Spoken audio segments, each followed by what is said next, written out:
আচ্ছা সকাল সকাল বন্ধুরা চাপিলা মাছ রাখছি রান্না করবো, কেটে নেই। এই দেখো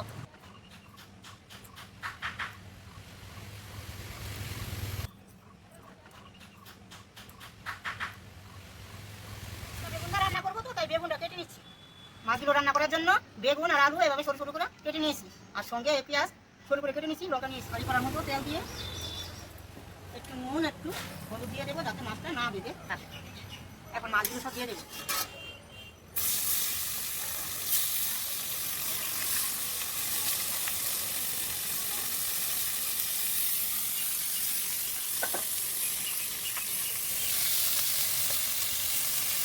মাছটা হালকা করে ভেজে নিলাম, বেশি ভাজলে টেস্ট থাকবে না। ওই তেলের মধ্যে আরেকটু তেল দিয়ে একবারে ফোড়নটা দিয়ে দেবো। ফোড়নে দেবো একটা শুকনো লঙ্কা, তেজপাতা, জিরে, ভালো করে নাড়িয়ে তেলে ভেজে নিই। তেজপাতাটা লঙ্কাটা ভাজা হয়ে গেছে, এখন কাঁচা লঙ্কা পেঁয়াজ দিয়ে দেবো।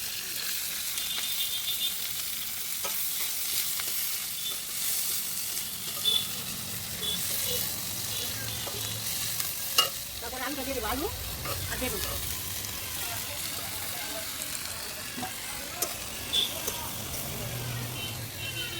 পরিমাণ মতো লবণ আর হলুদ। আর এটা রান্না করার জন্য রসুন আদা লঙ্কা দিয়ে একটা পেস্ট করে রাখলাম, এটা দিয়ে দেবো।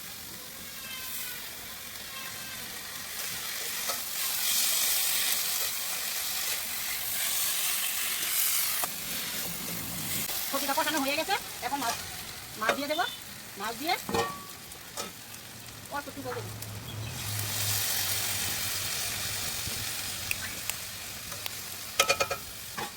সবজিটা ঢেকে দেবো যাতে আস্তে আস্তে তরকারিটা সিদ্ধ হয়ে গেছে।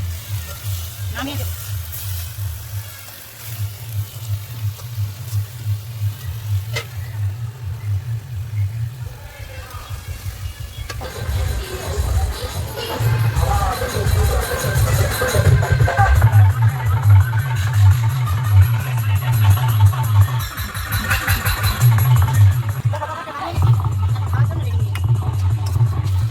মাছে দেওয়ার জন্য